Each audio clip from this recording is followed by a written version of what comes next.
Okay, here's my quick video review of the Sanyo Xacti, and the model number is the SP-CG10. This camera here I went through and did a little quick demo video as you've seen before, and now this one's the actual kind of review video. I said before in my quick vid that the photo quality was 12 megapixels, and according to the specs, oh, there it is, right in front of my face. It says it's 10, but I said before that it was 12. I'm getting that number 12 because when I actually go through and select the quality level in the camera itself, there's an option for 12 megapixels, which apparently it is taking at 12 megapixels. So I don't know if it's like a firmware revision or something like that, but I haven't heard of anything kind of jumping quality with software changes like that. As you can also see there, it shoots in high def MPEG 4 H.264 video. Basically it's QuickTime files. So if you're going to try and use this with like Windows Movie Maker, not going to work unless you get some really fancy plugins for it. So as a result, I'm actually having to edit this with Sony Vegas. Yes, I've upgraded my video editing software. So also you can see there 5x optical zoom. I think it actually zooms a bit further than that. It feels a little bit more than that anyway. But either way, that's still not too bad. Obviously you get some pretty typical stuff. I'm trying the super macro feature here to show you the box pretty up close. The camera's probably about, I'd say, an inch, probably 2 inches away from the box at the moment. Kind of a breakdown list of some of the stuff you get with it here. You get the USB cable. You know, you got the standard end that goes into your computer. The other end that goes into the camera is kind of like a proprietary thing. Doesn't look like a standard micro USB cable. That same end is also used with the AV cable, as you see there. Goes into the camera using the same connection that USB cable would, and then goes out to AV. You get a little battery pack. It's incredibly small. I wish I could videotape it and show you, but kind of hard to do that with the same camera. Of course, you got a lens cap and the battery charger. Let me show you a little thing of that. It's one of those guys that you actually plug up to your wall, and then you take the battery out of the camera, and then you plug into this, and it charges it. The indicator light, you know, shows you if it's charged or whatnot. You cannot hook a USB cable up to the camera and charge it that way. It just can't be done. It doesn't do it. So I'll show you a couple of the cables here out of the box. Okay, had to use two hands to get the box open there, but you know, you got the standard manual in your box. There was a couple of little odd pictures in here of things you're not supposed to do. It's probably worth a good little comical read through for some people on just some of the things. You know, showing weird pictures like these, you know, the typical Japanese thing. Now there it is. It's supposed to show you in this picture that it's keeping some things in focus on the faces and whatnot, but everybody's just kind of like smiling and clear, and it's like they're being shunned or something because they're so far in front of them or something, you know. I don't know. It's comical. I find it comical anyway. Basically, it gives you warranty information, basic how-to guide, warranty, another language manual. I think that was in Japanese, actually, that manual. And as far as the cables, there we go. You got your standard audio-video cable, red, yellow, white, and there is the connector itself I was telling you about.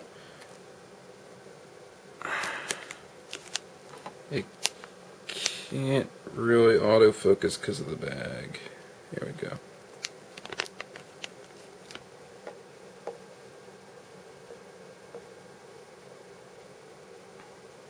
That's probably going to be about the best shot I'm going to be able to get you this cable. But as you can see, it doesn't look like a standard end USB cable, but it does go into the audio-video outputs. That's the same thing as the connector goes into your computer, basically. USB cable, standard stuff. Already got that hooked up to my computer. The lens cap on this I don't like. It's actually got a long enough string I can actually get this on camera and in focus. Kind of nice as far as that goes, you know, nice string on it, Xacti logo, but it basically snaps on and over the lens using these two little hooks there. I find it's a little hard to get on at times and can be a little hard to get off. So, a slight annoyance to say the least.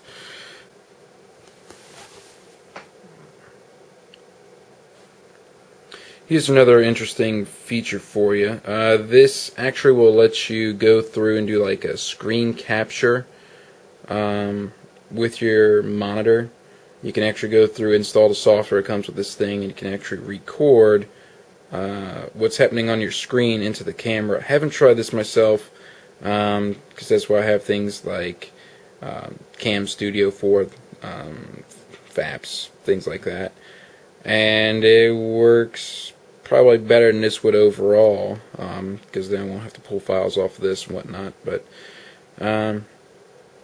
it's got a couple features that things you're not going to see on Flip 3D does.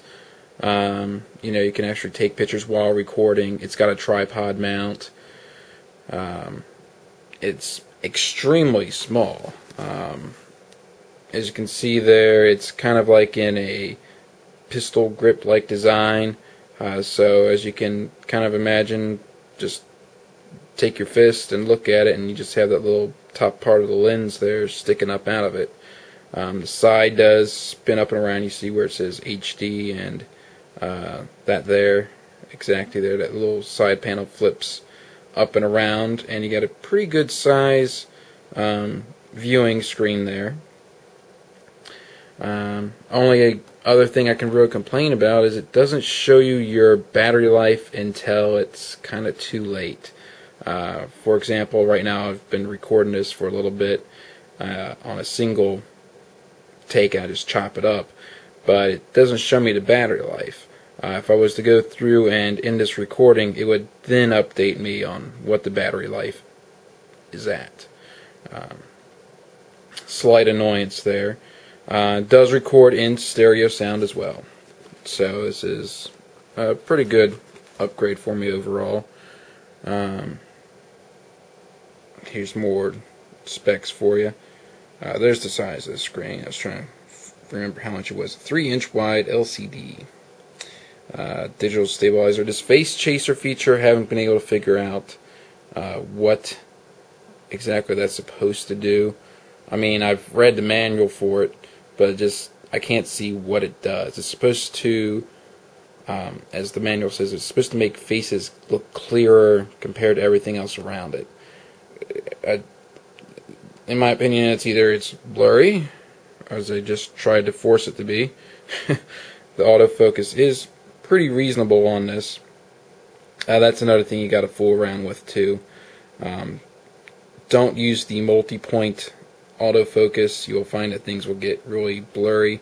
I'm actually trying to show you real quick that I can actually move this at a fairly good rate away from the camera. It still stays in focus most of the time. This is on super macro mode, by the way.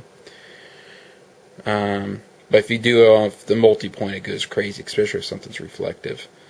High-speed sequential shot, I didn't really find that to be too high speed, and I think the optical zoom is actually higher than 5x, at least it appears to be to me, and 720p videos. It's not bad, I like it. I think I bought this for about 170, something like that. It does take SD memory sticks, so you can go ahead, just get those off the shelf. You know, a 32 meg one will probably get you about 5 hours of video.